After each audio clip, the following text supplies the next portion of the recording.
the latest on the Iranian nuclear deal, and what's behind the warning from the chairman of the House Committee on Homeland Security for Americans to remain vigilant to homegrown terror threats during the upcoming 4th of July holiday. For these, I'm joined by one of my all-time favorite football stars, Donté Stallworth, formerly with the Huffington Post, best known for his career in the NFL before trading his helmet for his national security and political hat. He joins me from Washington, D.C. What took you into this era of concern, Donté? I think there was always a lot going on in the world, and especially after 9/11, what we saw happen with the rest of the world globally. I think everything changed from a national security standpoint, not just in the United States, but all over the world, with our allies and people who are not so much our allies. A lot of the policy in the United States had changed a lot after 9/11, and now you see Obama is trying to roll that back. So I think that's not too much of a bad thing, but you always have to pay attention to national security, and unfortunately in the United States, that is going to be something that we are going to have to pay attention to for a really long time. But as a ball player, as a student, were you always drawn to international things and subjects like this? I would say I was always a young person who always loved learning about different cultures. I grew up loving to learn about the Roman Empire, and very much interested in learning about the Greek gods and goddesses. I've always been a curious kid, so I think naturally this is just another progression for me that I am at this point in my life. And before we move to national security, following the Supreme Court's ruling on gay marriage, I want to recite something you said in a 2013 regarding homophobia before you retired from the NFL. You said, "It's important for us as professional athletes not only to set the tone in our own respective fields, but also for the kids who are watching our sports. If you isolate a child and teach them hate, that's the way they're going to grow up. And unfortunately, that's the environment I grew up in. But as I got older, I became more ashamed of that and more open to rights for all." Were you surprised how fast we've come along with regard to gay rights and gay marriage?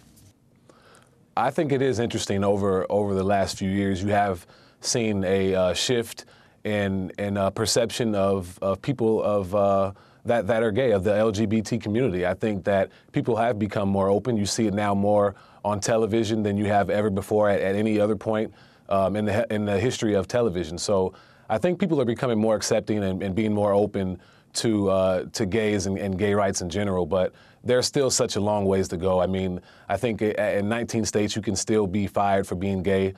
There's still a lot of other discriminatory actions and policy that are still around. So there has to be, this is obviously a very huge and important step, but there's still such a long ways to go. All right, let's move to the subject at hand. What's your take on the president's decision to streamline the National Security Council?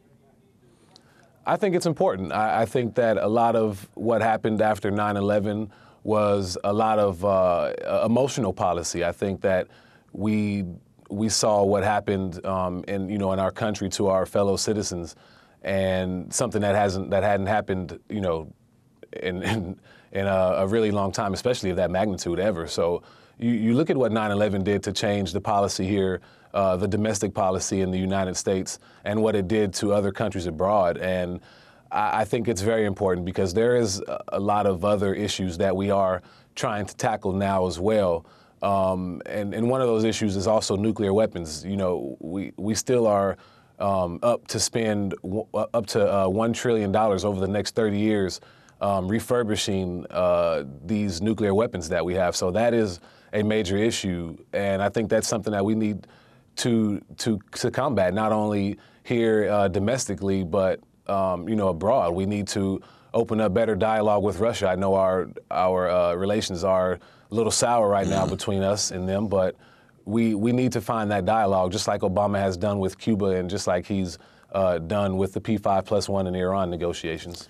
All right, the chairman of the House Committee on Homeland Security warns the American public to remain vigilant for homegrown terror threat this July 4th weekend. There's been disturbances already in other parts of the world.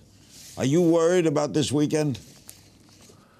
I think, honestly, Larry, I try not to get caught up in the whole fear issue or aspect of terrorism.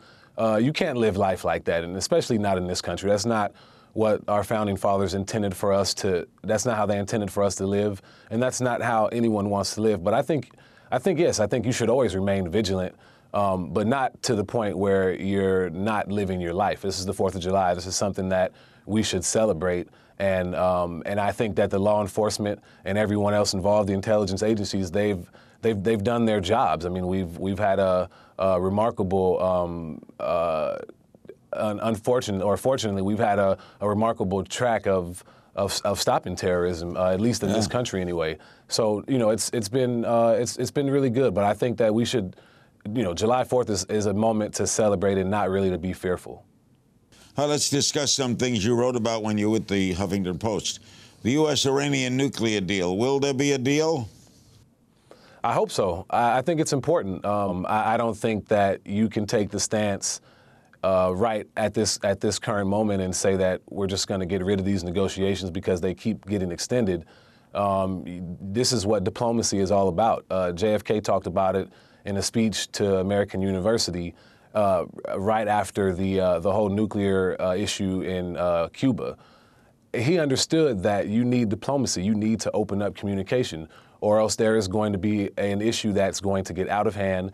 And once you open Pandora's box, it cannot be closed. This is the 70th year anniversary of the first nuclear weapon test.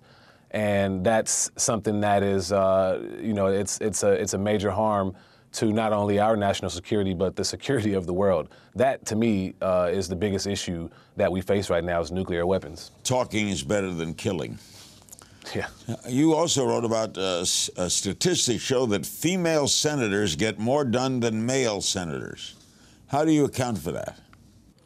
There was a new think tank that had came out with this last year, and it was an interesting fact to see. And I personally think that we need more women in Congress. We need more women in high position, decision-making leadership roles in this country. And women, they are more prone to listening to one another. They will go out, reach across the aisle, unlike a lot of the men have done in Congress. Not only both the Senate and the House. The women pass a lot more bills. They get more bills introduced.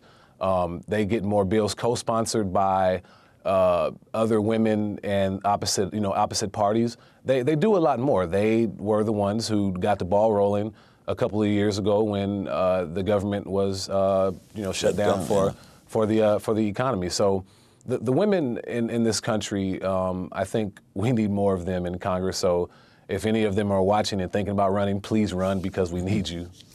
Donté, great talking with you. I've watched you play Larry. for a lot of years, and I wish you best of luck in your future careers.